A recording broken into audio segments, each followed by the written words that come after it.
আব্দুর রহমান তোর বাপেরে বিয়ে কইরা বিয়ার পর থেকে মানে পাগল কইরা ছেড়ে দিছে। আচ্ছা আম্মু, তোমার বিয়ে কয় বছর হইছে? হ্যাঁ, তোমার বিয়ে কয় বছর হইছে? আমার বিয়ে 8 বছর শেষ হয়ে 9 বছর হইছে। চিন্তা করো, আমার বাবা 8 বছর ধরে নাকি একটা পাগলে সহ্য করতেছে। আমার বাবার কত ধৈর্য আল্লাহ দিছে। আমার বাবা আরে বলে যে আল্লাহ গুণ দিছে সে, আর এই পাগলের বিয়ে করার দিকে বলে 8 বছর ধরে বলে আমার বাবা একটা পাগলে সহ্য করতেছে। আমি তো 1 বছরও একটা পাগল সহ্য করতে পারবো না, কিন্তু আমার বাবা 8 বছর ধরে একটা পাগল সহ্য করতেছে। কি হইছে? কি কইলি? হ্যাঁ, কি কইলি তুই? এটা কি কইলি আব্দুর রহমান? তুই তোর বাপেরে আমারে তুই পাগল কইলি?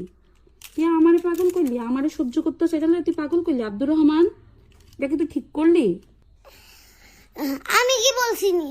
এটা তো তুমিই বলছো যে বিয়ার পরের থেকে বলে বাবা তোমারে পাগল করে ফেলছে, তেজপাতা করে ফেলছে। তুমি যদি পাগল হয়ে থাকো তাহলে তো 8 বছর হয়ে আছে।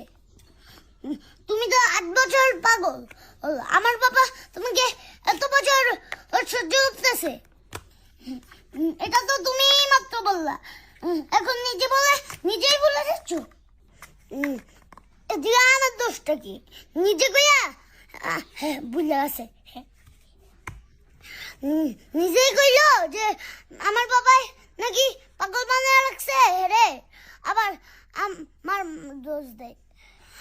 আমার বাবা যে এত বছর ধরে এই পাগলের সহ্য করতেছে, এটাই তো অনেক।